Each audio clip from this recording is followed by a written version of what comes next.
This week on the Ants Nest, we review the game against Melbourne United, we pull apart the season that was, and we give a bold prediction of what the future brings for the JackJumpers. This is the Ants Nest. March on, Jackies.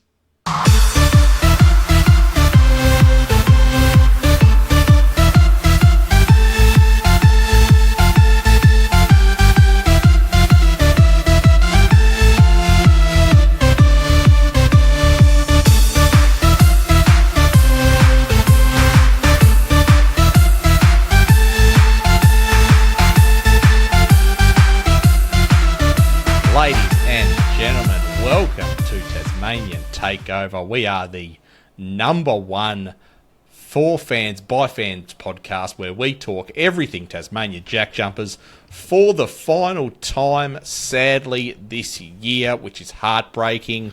We had a monster game over in Melbourne. Unfortunately, didn't come away with the chocolates, but didn't we put up a fight? My name is JD. I am joined by my co-hosts, Birdo and Fred. How are you going, boys? Good, mate. Good. Fantastic. We all sound a little bit deflated, but look. That was the fakest fantastic I've ever heard, Fred. I think we're all feeling pretty flat after our season came to an end. Somewhat prematurely, somewhat not a surprise. JackJumpers went down in the play-in game, 82-68. We lost to the Melbourne United Thursday, March the 5th at John Cain Arena. Birdo, what was your takeout from the game? Look, all I can say is the boys put up a hell of a fight. We went in there with bugger all manpower. I think the only disappointing part of the whole thing is the fact that we lost to Melbourne United. And, you know, I've got mad issues with Melbourne United. But as far as putting up a fight, showing that it doesn't matter how many legs we've got broken, we're going to go out there, even if it's on the cheeks of our arse, and still put on a show. Look, it was just amazing to watch them still go into this playing game with absolutely everything they could fire. And you know what? In the first quarter, you could have honestly believed that we could do this. You really could. And there were elements even in the second half where you're like, we can claw this back. But the reality is that's where not having enough manpower hurt us, because what kind of rotations could you run where anyone got the right kind of rest they needed to go out there and give it another strong burst? These guys are running on... they weren't even running on fumes. They were running on the final little drops that sit at the bottom of a tank, you know? So, look, as much as it's sad that our season is over, this is like one of those times where you're like, I'm glad it's over because I'd hate to see the poor bastards being put through this much pain. Absolutely, and I think it was just a great example that the JackJumpers never get blown out of the water. We had 8 players to choose from, and still we put a ginormous scare into Melbourne United. But come 3/4 time, it was effectively tied. I think it was pretty much 55-56 at 3/4 time. And Melbourne were shitting themselves. Unfortunately, we let Finn Delany get off the chain. He hit 33 points. Milton Doyle, with his customary 19 points, 5 from 9 from 3. And ultimately, we were just pushing shit uphill. And that last quarter could have gone either way, but it was just too much. Fred, how did you see the game? Yeah, I seen it. I seen them put like Birdo said, they put a massive effort in, and you couldn't ask for anything more. I think by the look and the sounds of it, they've completely changed their playbook, offensively and defensively. It was just to try not to burn them out too much. They were running a play that I noticed. I'm good at noticing things these days. It's called they were calling 77. So they had 2 screeners at the top of the key, and then you've got Tyger roll around to the left or right. They break away, one to go to the basket or the mid-range, and one to pull out to the 3, so Tyger had that option of passing and squirting it out, and that's all they could really do, really. And they put a good effort in. I think we got Majuk fouled out. He had 33 minutes. David Johnson 37 minutes. Nick the Air Marshall played the full 40 minutes. He played the whole damn game. That's so ballsy. I mean, to get that tired on a basketball court is... It might sound silly, but it's dangerous. When you're tired and you're jumping around and you're running around and playing defense, that's when injuries happen. Big injuries too. You know, the trip on the ankle, you jump to do a layup, you get bumped, and then you're not ready for that landing. It could have been potentially dangerous. Like, I know it sounds really, really, really insane for me to say dangerous, but I've been in those situations when you're almost exhausted and you're like a floppy bit of spaghetti, mate. You could just break at any time. And shout out to them, to the guys. They all stood up, and Josh Bannon done his bit, and Nick Marshall done his bit and came alive. Majuk was a bit quiet when we probably needed him. He was probably the difference between us winning and losing, to be quite honest. Like, if he hit a few more threes and was a little bit more aggressive, maybe anything could have happened. But the score is what it was, and the guys put a big effort in, and good on them. Like, I'm incredibly proud of them. I sent a text to one of my friends. I won't name who he is, but I said to him, look, I think Scott's going to be pretty damn proud of him. And I'll tell you what, I reckon Tasmania's going to be pretty damn proud of him. And they've got to hold their head up high for that one. And now they just sort of kick back and have a bit of a rest, and then the exit interviews happen, and then we start again, basically. Absolutely. We just can't say enough about the determination of the team this year, the amount of injuries they had, the amount of sheer basketball they had to play, the amount of games they had within short periods was just too much. And we know that the injuries have been not reserved to the JackJumpers this year. Every team has had a fair share of injuries, and the amount of luck that it requires to actually go further than we've gone is immense, because it's just been absolutely brutal. Well, I mean, Roth even called out that the NBL needs to actually look into this. And if there's one thing I'll give Roth, is that, he's very protective of the team, but he's also very observant to the overall league. And he's not saying this just because of, woe is me, the JackJumpers got a rough run. He's saying this because he's genuinely concerned. He always says he doesn't see himself as much of a coach. But in all honesty, I think it really helps that he was a seasoned player who actually understands what these guys are going through, and what does it mean when you don't get the right amount of rest and downtime and recovery and all that. So it's one thing to sort of sit there and go, Roth's just whinging because rah, rah, rah. But I don't think it's anything like that. I think he's genuinely concerned with what the league is doing. And look, this is where it comes. You're doing a sports business. I get it. With business, you've got to try and make money. You've got to get bums in the seats. You've got to get the media deals. You've got to do all that stuff. I get it. I understand business very, very well. Go and look at my credentials. But it's also sport. And whilst I certainly have never been on a court professionally, the amount of effort that goes into playing those games, you've got to consider the actual manpower. The actual fact that they're going to get injured, they're going to get tired, they're going to need recovery. You're putting your muscles, your body under all this load, and then if you're going game to game to game and sitting on planes, I mean, these guys are not small guys. Yeah. I don't like riding planes. I'm a big guy. I look like fucking Donkey Kong riding a go-kart. And these poor buggers are sitting there cramped up on these planes. Their legs aren't getting the conditioning they need, all that good, or their backs, or whatever else. So to have them flying around, tight schedules, all that sort of jazz, it's just nuts. In fact, JD, this is probably a good opportunity where I'm going to turn around and let the people know what's coming next year, because I've already started, haven't I? Yeah. Real quick segue. We were going to let you know a little bit later in the show, but this is the time.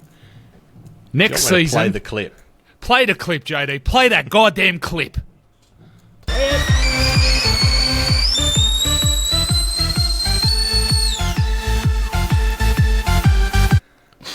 Birdo's boil over. That's it. So next season, I'm actually stepping back from hosting duties of Tasmanian Takeover and handing this baby over to JD and Fred to hopefully not kill it.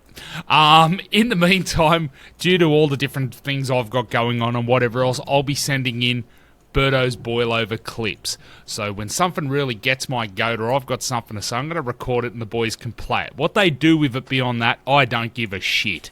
And this is probably a good opportunity. If you agree with me, great. If you don't agree with me, I don't care. I really do not care. At the end of the day, I've got an opinion. Opinions are like assholes. Doesn't mean you have to listen to mine. But this is what's coming next year for the Ants Nest. Enjoy it. You don't have to look at this face regularly, but it is not disappearing entirely, so sucked in. Anyway, that's my TED Talk for the evening. Over to you, boys. We're gonna miss you, Birdo. You're gonna leave a massive hole in the podcast. Are you having a crack at me, JD? He's wound up. Very sarcastic. He is very fired up, isn't he? What are you drinking? Oh, there we go. He's on his fifth monster. Jeez, he's on his 12th monster. Actually, I think it is number 4 for today. Yeah, Shit. no. Jesus. We are Got a looking problem. forward to Birdo's boil over next season, where we all tune in to watch Birdo lose his nut, and then we move on without addressing it whatsoever. Might have to put a disclaimer or that little label I at the think top corner where it's parental advisory or whatever. Yeah, it may have to. Occasionally, there might be a couple of big spleetages that comes out. Actually, the good thing about sending it in is JD can just bip it all out.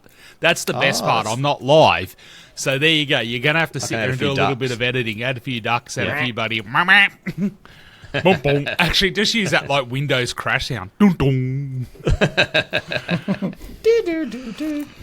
All right. Well, while we're talking about the future, let's talk about the past. And I want to go through now. Well, let's move on. Let's have a period of reminiscence, and let's talk a little bit about our favourite moments that mattered from the year just gone.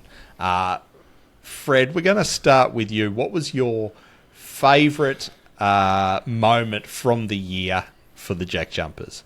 I reckon I've 100% stole yours, JD, and I reckon that... No, I didn't. No, I reckon I did.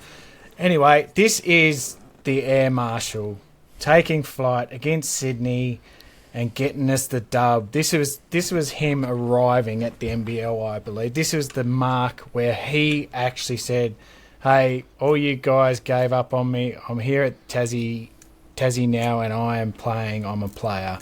And this is where we needed to get a dub against a good team. And a dub, for those who don't know what a dub is a W, a win. So, yeah, he played an excellent game.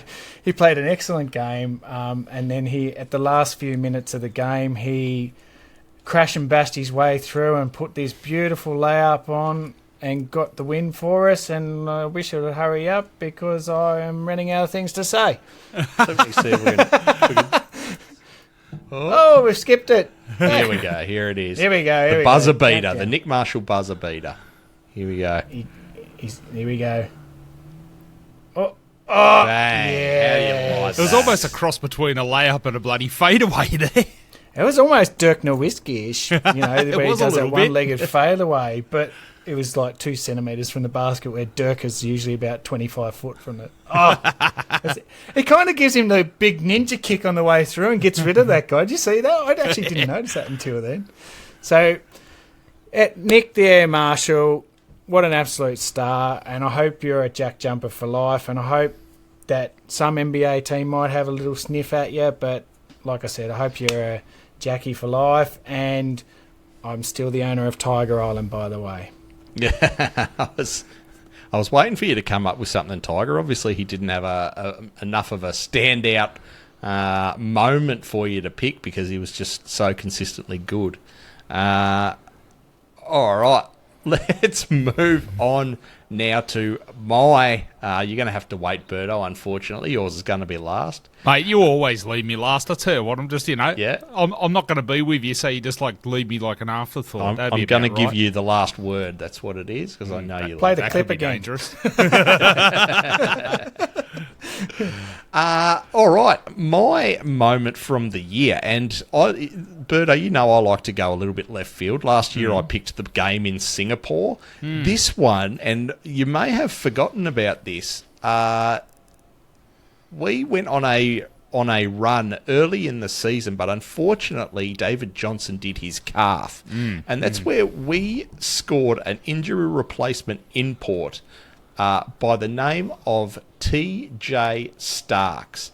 And he came in, and before stepping a foot in Tasmania, he played a game against the Brisbane Bullets, where he was basically straight out of immigration and into the Brisbane Entertainment Centre, where he put on an absolute clinic for a quarter and a half. He didn't score until late in the third quarter, ended up with 18 points, and absolutely turned this game on its head. We ended up winning, let me confirm the score, 84-82. We won by 2 points, and my man TJ Starks basically won it off his own silky palm, I'm going to say.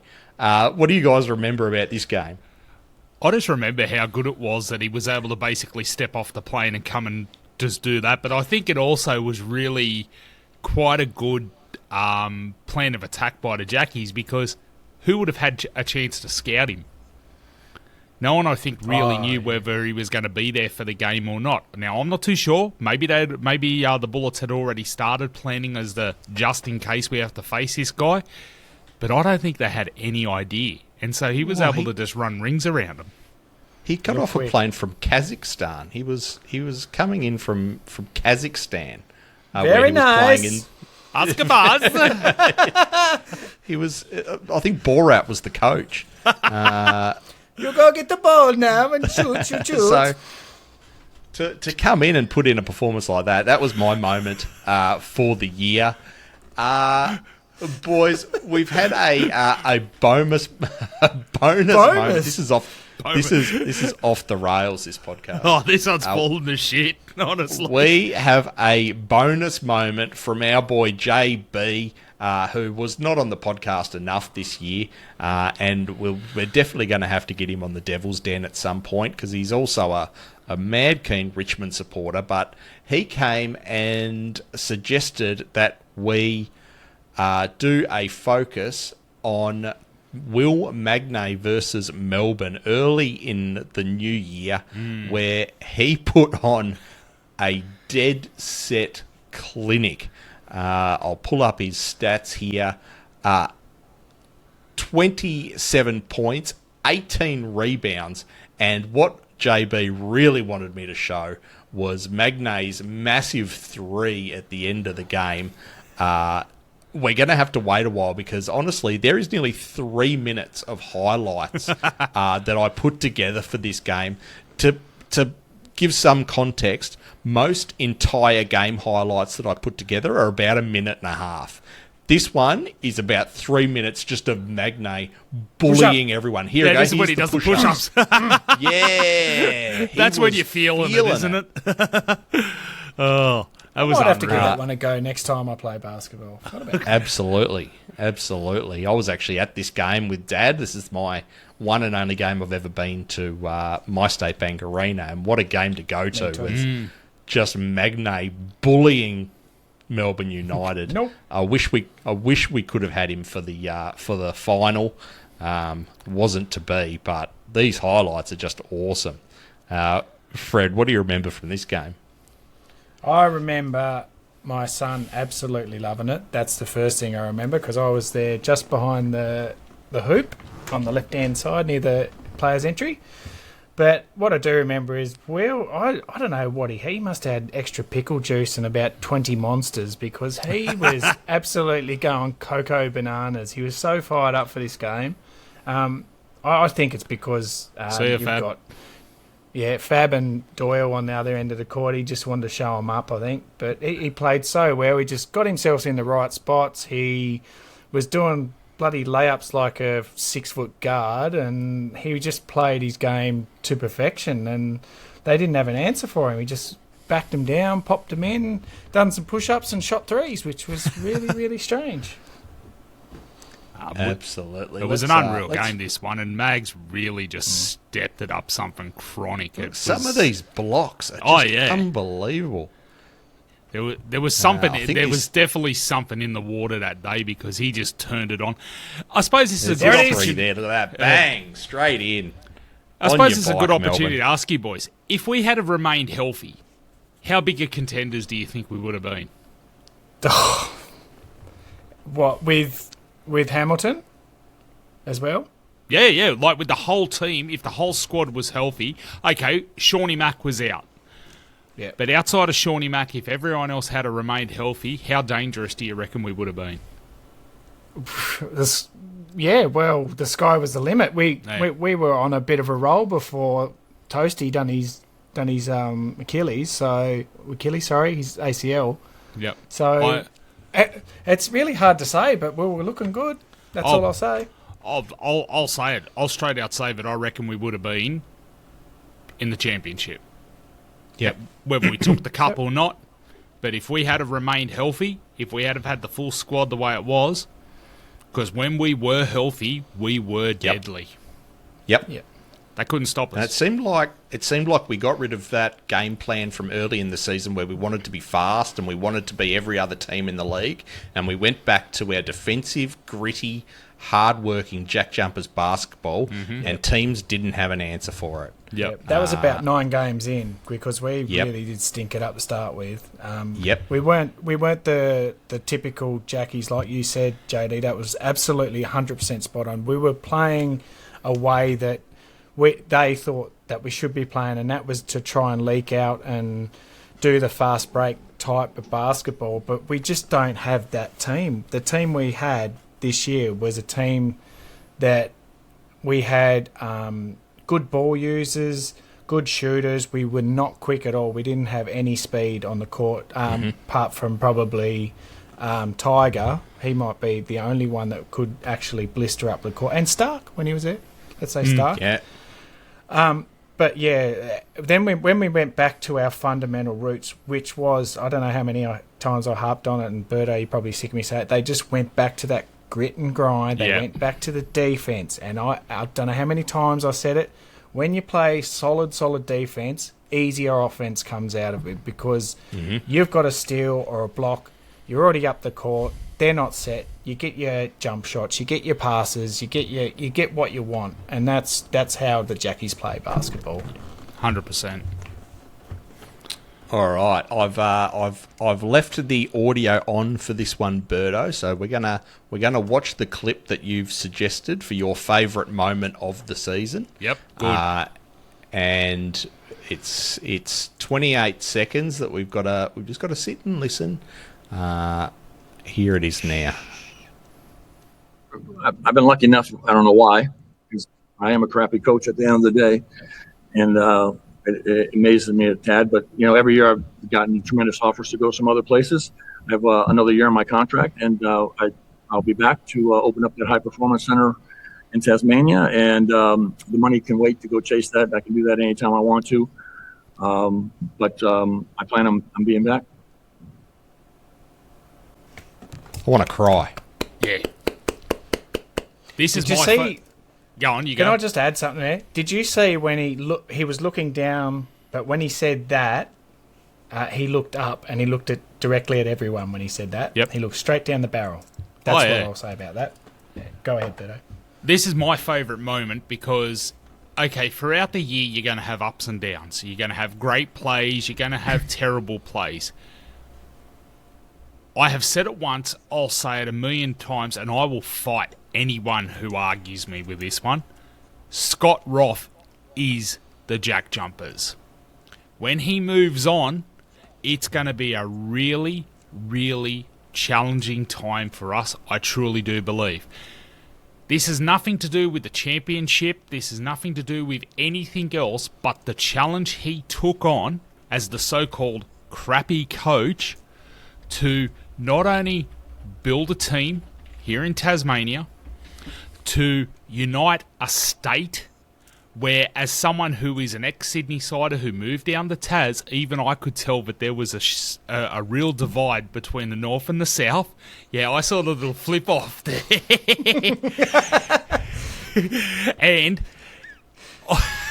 and he has built the culture where he has been able to bring in players who you may not necessarily know. They may not be household names. They may not be top of the pops or anything like that. And create a team that wants to go, that wants to fight. We saw it.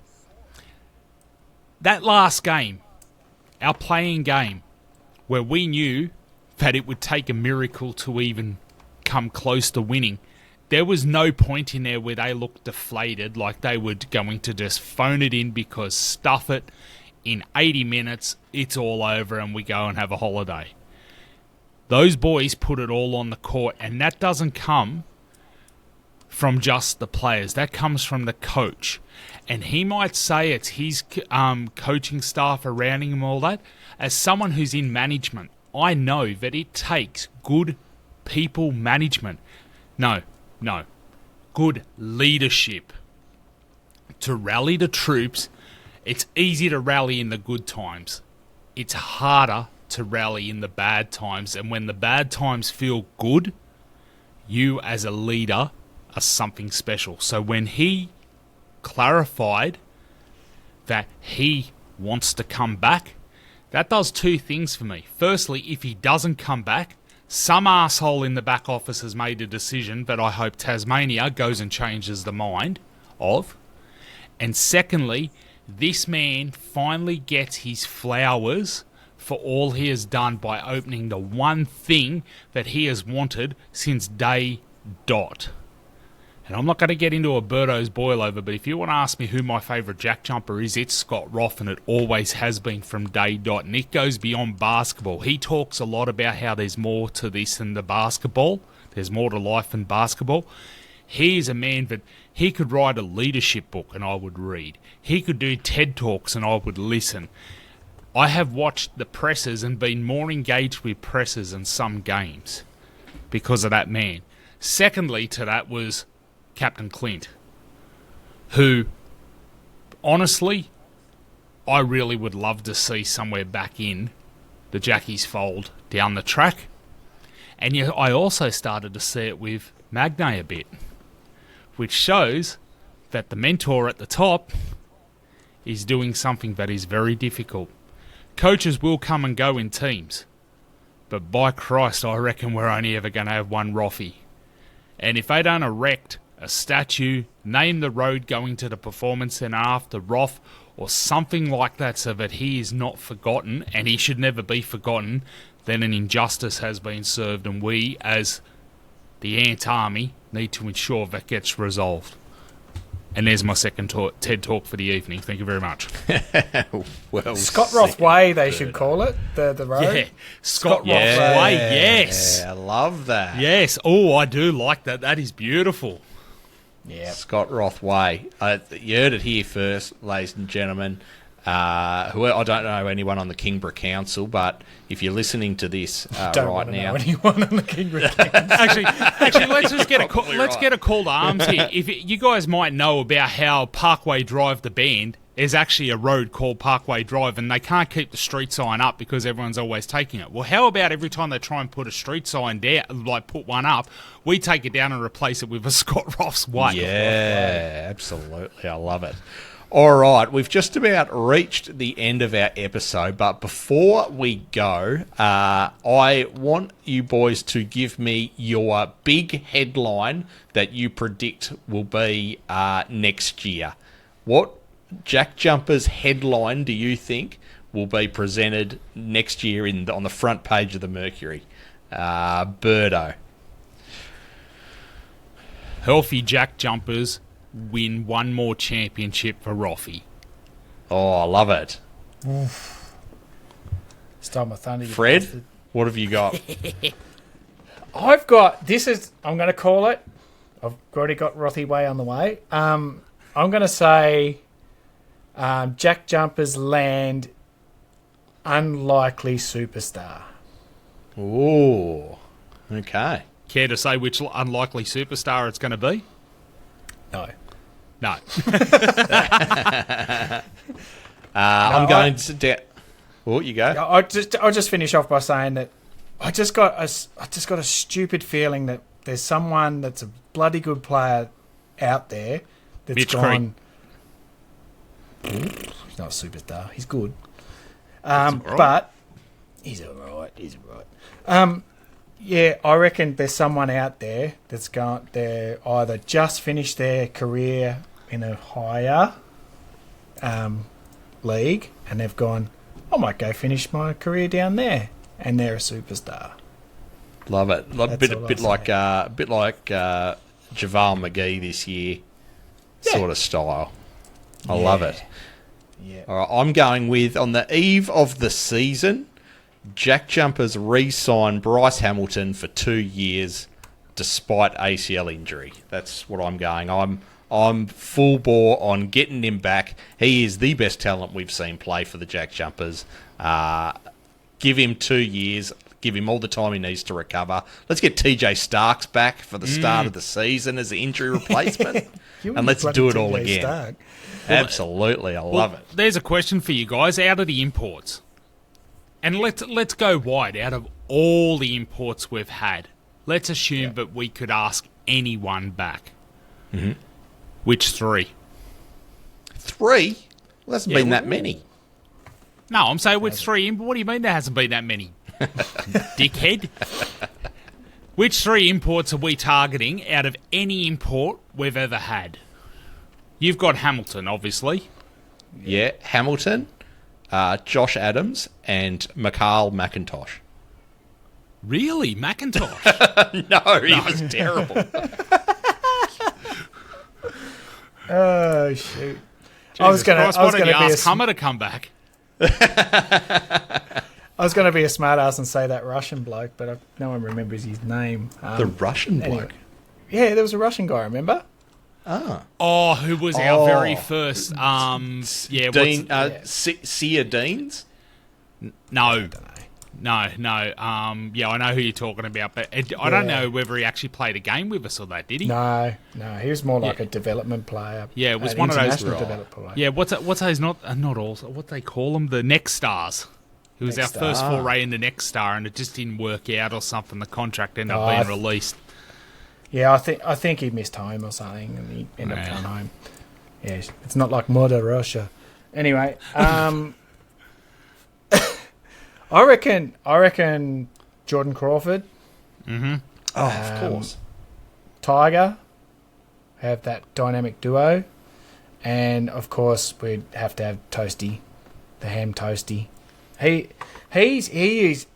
I expected DJ to be the talent. The way they talked him up and that, like I brought into all of that, and I don't know what happened, if it was that injury earlier in the year or whatever, but DJ he didn't seem to get his feet, and he just seems like such a great dude as well, which sucks for me to say that, and I don't like saying bad things about people, but DJ just didn't work for us, and I actually hope next year they get a very competent centre. I did talk to JD about this.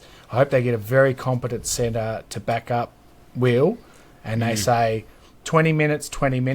That's you fight it out. You go 20 minutes each game, and then when it comes to finals, it's like, right, we'll ramp up your minutes, and other bloke, you're there when we need you, because what glaringly happened this year is that we did not have size, and we need that size. Having Majuk off the bench is awesome. Having Bannon as the starting power forward or the 4 is perfect. That's what we need. I think we just need a really, really good centre, a real big, strong centre. And so that's where I think it hurt us too, that, you know, you had Kobe, who I think was going to come in as a backup in that regards and end up injured for the whole season pretty much. I think he played, all of maybe 5 minutes, if that. And Archie got some good minutes, but it's just inexperience. He's just not Will. Enough. Like, you can't expect him to come on and be Will. It's as simple as that. I agree. I think next season we do need to think about having an import centre. And really splitting the load so Will gets the recovery time. I know Will want huge minutes, but when he does get huge minutes, his injury risks go well and truly through the roof. So, you know, let's mitigate that. Which then stuffs up which three do you pick, because I'd want to leave one open. But I certainly, if I had to pick from who we've had, I'd love to see Crawford. Mm-hmm. Although it's hard because Tyger was really impressive, but I'm going to say Crawford, Hamilton.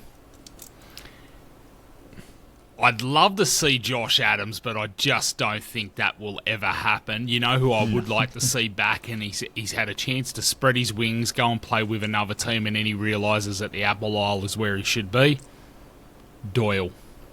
Yeah. Because I just reckon that Doyle with Hamilton, and then either Crawford or Tyger, I think it could be very dangerous, and Hamilton can easily pick up when Doyle's maybe a little bit... He's always been a little bit slow to start. Well, Hamilton can be the front, and then Doyle in the back. Yep. I love it. All right, we could talk about the Jack Jumpers forever. Unfortunately, we're going to have to wait 6 months before we get a chance to do it again. If you've made it this far, thank you so much for listening throughout the entire season. We've had so much fun. We've had a lot of laughs. We're going to miss you, but we're not going anywhere. Fred and I are neck deep into the Devil's Den at the moment. If you're an AFL fan, head over and check us out on the Devil's Den. And also, we are just 2 subscribers. You might not know this, Birdo. We are 2 subscribers away from hitting 100 subscribers on the Tasmanian Takeover YouTube page. Excellent. If you've made it this far, head over to that subscribe button, because you could be the 100th subscriber. And our first major milestone, to be honest. JD will so take excited. his shirt off for you. 100%. He'll rub a nipple. You will not win anything, but you'll be 100. Yeah, JD will slip a nip. He'll even write your name above his nipple. You've got really quiet then, mate. I've embarrassed you.